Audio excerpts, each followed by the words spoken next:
அமெரிக்க அதிபராக பதவியேற்ற Donald Trump தங்கள் நாட்டுக்கே முன்னுரிமை என்ற அடிப்படையில் பல்வேறு அதிரடி நடவடிக்கைகளை எடுத்து வருகிறார். அதன் ஒரு பகுதியாக உலக நாடுகள் மீது பரஸ்பர வரியை அறிவித்தார். இதுகுறித்து பதிவிட்டுள்ள சீன தூதரக செய்தி தொடர்பாளர் யூ ஜிங், சீரான வளர்ச்சியை அடித்தளமாக கொண்டு சீன பொருளாதாரம் கட்டமைக்கப்பட்டுள்ளது. சீன உற்பத்தியானது முழுமையான மற்றும் தொடர்ந்து மேம்படுத்தப்படும் தொழில்துறை அமைப்பை அடித்தளமாக கொண்டது. உலக அளவிலான மேம்பாட்டில் ஆண்டுதோறும் சராசரியாக 30% வளர்ச்சிக்கு சீனா உதவுகிறது.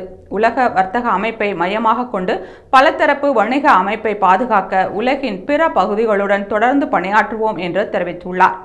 சீனா இந்தியா பொருளாதாரம் மற்றும் வணிக உறவு இருதரப்பு நன்மையை அடிப்படையாக கொண்டது.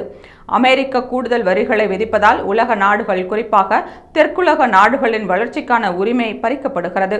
அதனால் இரண்டு பெரிய வளரும் நாடுகளும் ஒன்றிணைந்து அதனை சமாளிக்க வேண்டும் என்று இந்தியாவை மறைமுகமாக உதவிக்கு அழைத்துள்ளார். அனைத்து நாடுகளும் உண்மையான பன்முகத்தன்மையை கடைபிடிக்க வேண்டும் என்றும் அனைத்து வகையான ஒருதலை பட்சத்தையும் கூட்டாக எதிர்க்க வேண்டும் என்றும் அவர் தெரிவித்துள்ளார்.